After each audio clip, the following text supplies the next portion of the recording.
ఏపీలో పేదలకు ఇళ్లు కేటాయించాలని ప్రభుత్వం నిర్ణయించినట్లు మంత్రి పార్థసారథి తెలిపారు. టిట్కో పీఎంవై స్కీమ్ కింద నిర్మాణంలో ఉన్న ఇళ్లను ఏడాదిలోగా లబ్దిదారులకు కేటాయిస్తామని చెప్పారు.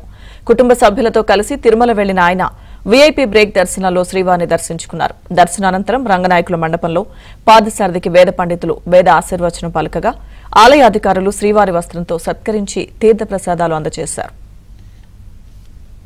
పేదవాళ్ళతో పాటు జర్నలిస్టులకి, మిడిల్ ఇన్కమ్ గ్రూప్ వాళ్ళకి, లోయర్ ఇన్కమ్ గ్రూప్ వాళ్ళకి కూడా సరసమైన ధరలకి ఇల్లు అందించాలని చెప్పేసి ప్రభుత్వం నిర్ణయం తీసుకుంది.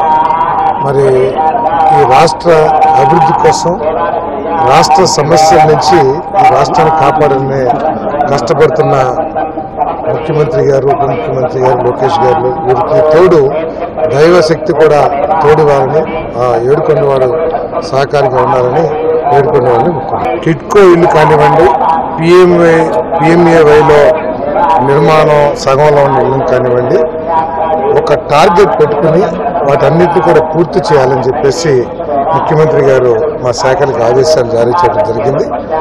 ఆయన ఆదేశాలకు అనుగుణంగా తప్పకుండా ఒక సంవత్సరం లోపల పిఎంవైలో ఏదైతే ప్రోగ్రెస్లో ఉన్నావో ఆ ఇళ్ళని కానివ్వండి, టిట్కో ఇళ్ళని కానివ్వండి లబ్ధిదారులకు అందజేసే